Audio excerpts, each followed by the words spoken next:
आज के टाइम में इस दुनिया में बिलियन डॉलर की वैल्यूएशन वाली कंपनी 1200 से भी ज्यादा मौजूद है। पर क्या आप जानते हो कि दुनिया की सबसे पहली बिलियन डॉलर वाली कंपनी कौन सी थी? ये थी यूएसए स्टील।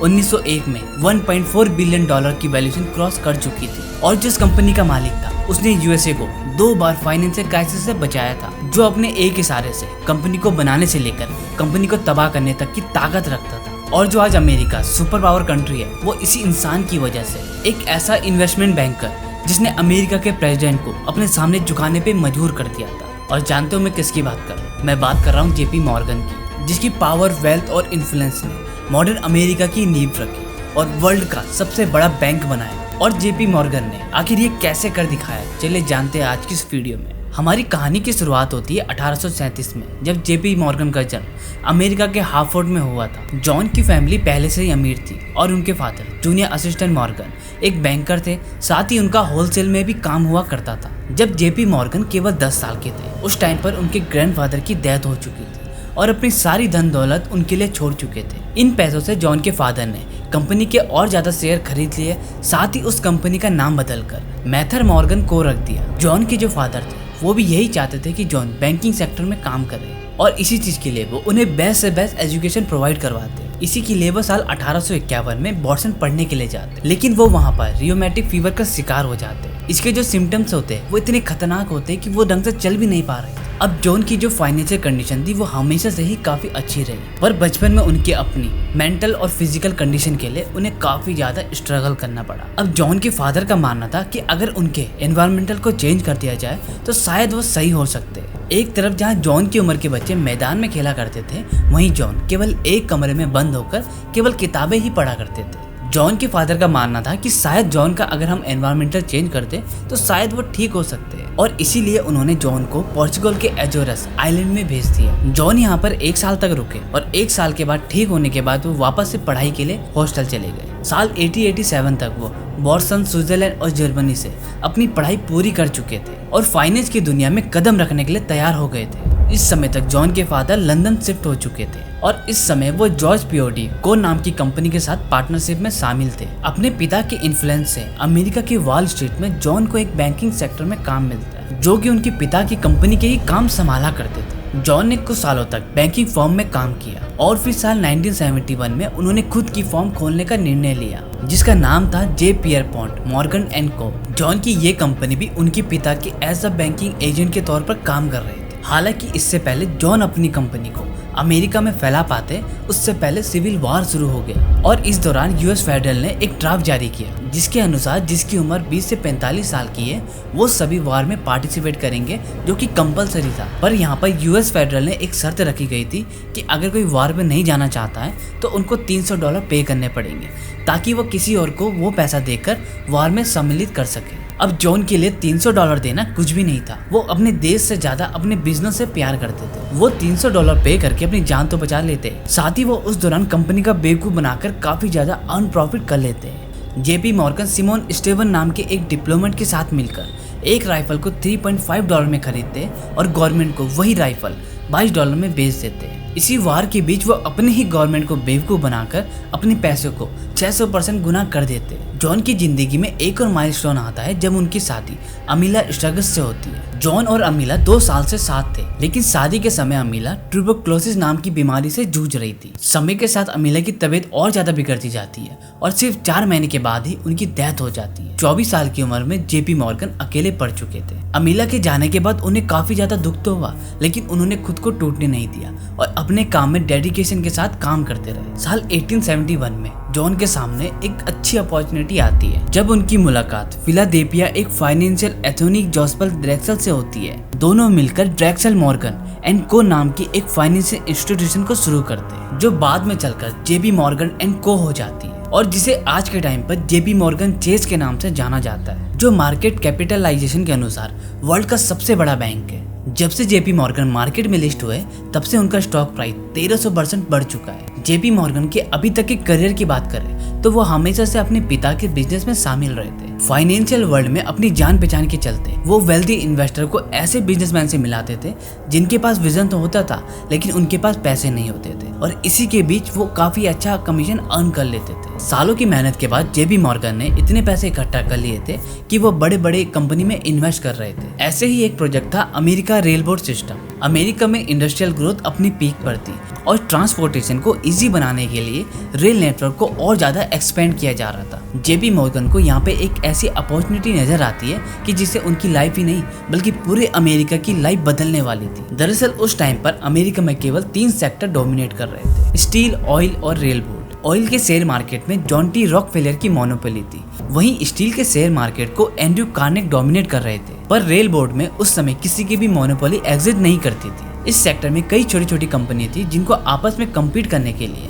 कस्टमर को अट्रैक्ट करने के लिए प्राइस को कट करना पड़ता था। जेपी मॉर्गन ने यहाँ पे अपना गजब का दिमाग लगाया। उन्होंने इस छोटी छोटी कंपनी में इन्वेस्ट करके कंपनी के मैनेजमेंट और ऑपरेशनल एफिशिएंसी को काफी ज्यादा बेहतर किया, और बोर्ड ऑफ डायरेक्टर को यूज करते हुए उन्होंने इन सारी कंपनियों को एक साथ मिक्स कर दिया। इससे मार्केट में रेल बोर्ड के सेक्टर की कंपनियां काफी ज्यादा कम हो चुकी थी, और जेपी मॉर्गन की जितनी भी कंपनी थी वो प्राइस को लेकर अपनी मनमानी चलाने लग गई थी। और क्योंकि जेपी मॉर्गन रेल बोर्ड की लगभग सारी कंपनी में अपनी मोनोपोली क्रिएट कर चुके थे, इससे यूरोपियन इन्वेस्टर का ध्यान अमेरिका के रेल बोर्ड की तरफ बढ़ा, और फिर इस इंडस्ट्री में स्टेबिलिटी आ चुकी थी। एक तरफ जहां इन्वेस्टर किसी भी कंपनी में इन्वेस्ट करने के बाद वो आराम से उस पैसों को डबल होते हुए देखते थे, वहीं जेपी मॉर्गन की सोच बिल्कुल अलग थी। वो कंपनी में इन्वेस्ट करने के बाद वो उसमें अपना हक जमाने लग जाते थे। जेपी मॉर्गन ने अपनी इसी चीज को इम्प्लीमेंट करते हुए रेल रोड बोर्ड में इन्वेस्ट करना जारी रखा और अपनी वेल्थ को बढ़ाते चले गए। साल 1979 में जेपी मॉर्गन ने नॉर्थर्न पैसिफिक रेल रोड में $40 मिलियन का इन्वेस्ट किया, जिसके साथ ही अमेरिका के world third rail road network पर उनका कब्जा हो चुका था। अब ये कितनी बड़ी बात थी, आप इस बात का अंदाजा इस चीज से लगा सकते हो कि उस समय का अमेरिका का स्टॉक मार्केट का 60% मार्केट कैपिटलाइजेशन केवल रेल रोड पर ही डिपेंड था।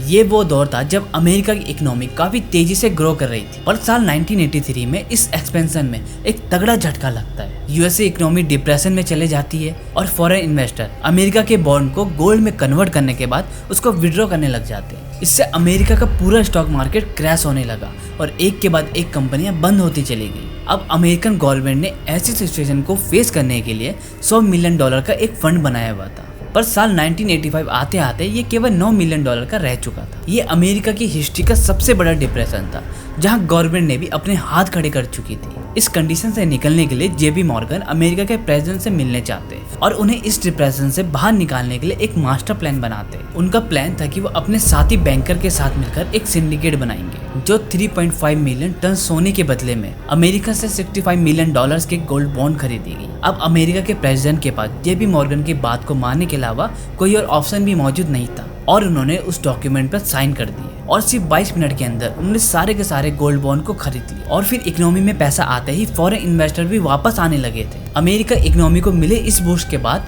स्टॉक मार्केट भी धीरे धीरे वापस आने लगा था, और 1897 में अमेरिका के जो डिप्रेशन चल रहा था वो भी खत्म हो चुका था। जेपी मॉर्गन ने अमेरिका को डूबने से तो बचा लिया, लेकिन उन्होंने इस मौके का फायदा भी उठाया। उनको गोल्ड काफी सस्ते रेट में मिल चुके थे।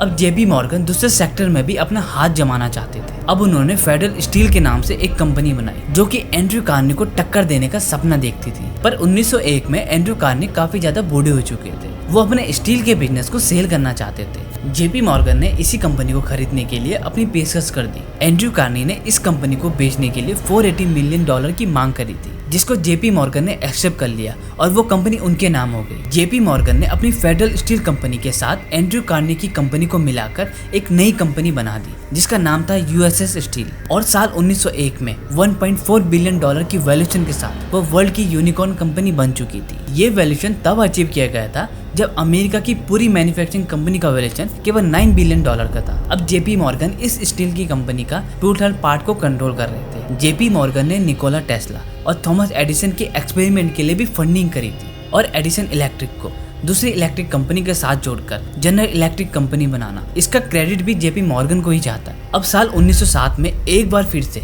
अमेरिका में पैनिक सिचुएशन क्रिएट होती है। इस साल न्यूयॉर्क सिटी की तीसरी सबसे बड़ी कंपनी नाइक ब्रोकर ट्रस्ट कोलैप कर जाती है, जिसके कारण न्यूयॉर्क के कई बैंक विड्रॉ करने पर रोक लगा देते हैं। इससे बाहर के इन्वेस्टर का ट्रस्ट बैंकों से कम होता जाता है और उस टाइम पर कैश विड्रॉल अपने पीक पर पहुंच जाता है। एक साथ इतने सारे विड्रॉल को इकोनॉमी झेल नहीं पाती है और कई सारे बैंक कोलैप्स हो जाते हैं और सिचुएशन इतनी ज्यादा खराब हो चुकी थी कि अमेरिका की गवर्नमेंट ने बैंक के पैसों को थोड़ा स्लो गिरने के ऑर्डर दे दिए थे। उस समय के अमेरिका के प्रेसिडेंट थे थियोडोर रूजवेल्ट, जो कि जेपी मॉर्गन को बिल्कुल भी पसंद नहीं करते थे, लेकिन अमेरिका की इकोनॉमी को केवल एक इंसान बचा सकता था। इसलिए उस टाइम के प्रेसिडेंट ने अपनी दुश्मनी भुलाकर जेपी मॉर्गन के साथ हाथ मिला लिया। इस बार भी जेपी मॉर्गन के पास इस सिचुएशन से बाहर निकलने के लिए एक मास्टर प्लान था। जेपी मॉर्गन मेडिसन एवेन्यू में मौजूद एक लाइब्रेरी में बड़े बड़े वेल्दी इन्वेस्टर को बुलाते हैं, साथ ही उनके सामने एक प्रस्ताव रखते हैं। जेपी मॉर्गन चाहते थे कि जो इन्वेस्टर है वो अपने सामने खड़ी छोटे छोटे बैंकों को खरीद ले। इससे सारे बैंक्स को कोलैप्स होने से नहीं बचा जा सकता था, लेकिन इकोनॉमी को रिवाइव जरूर किया जा सकता था। इन्वेस्टमेंट बैंकर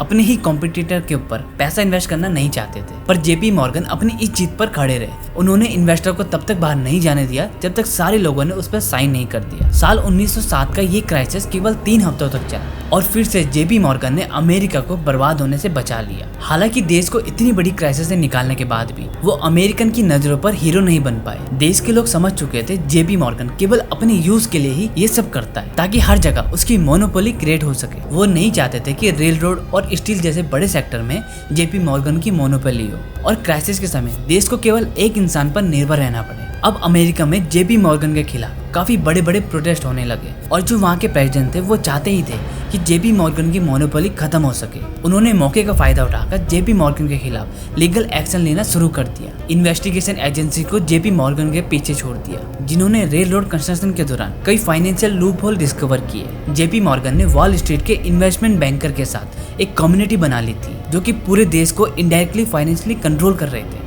इसी की इन्वेस्टिगेशन के लिए यूनाइटेड स्टेट और south banking and currency community Pujo committee बनाती है। जेपी मॉर्गन के साथ काफी लंबे समय तक पूछताछ की गई, लेकिन इससे पहले कमेटी कोई अंजाम तक पहुंचती कि उससे पहले 13 मार्च 1913 को जेपी मॉर्गन की मौत हो गई। अब अगर हम बात करें जेपी मॉर्गन की नेटवर्थ की, तो वो आज के टाइम पर $25 बिलियन की थी। जेपी मॉर्गन की कंपनी जेपी मॉर्गन एंड को साल 2000 में चेज बैंक के साथ मर्ज हो गई और आज के फाइनेंशियल इंस्टीट्यूशन में $3 ट्रिलियन की एसेट्स को मैनेज कर रही है, जो जेपी मॉर्गन चेज को मार्केट कैपिटलाइजेशन के अनुसार उसे वर्ल्ड का नंबर 1 बैंक बनाता है। किसी के लिए जेपी मॉर्गन हीरो था और किसी के लिए जेपी मॉर्गन एक विलन। जेपी मॉर्गन की इस पूरी कहानी को सुनने के बाद आप क्या सोचते हैं उनके बारे में, हमें कमेंट में जरूर बताएं। मिलते हैं नेक्स्ट वीडियो में, तब तक के लिए जय हिंद जय भारत।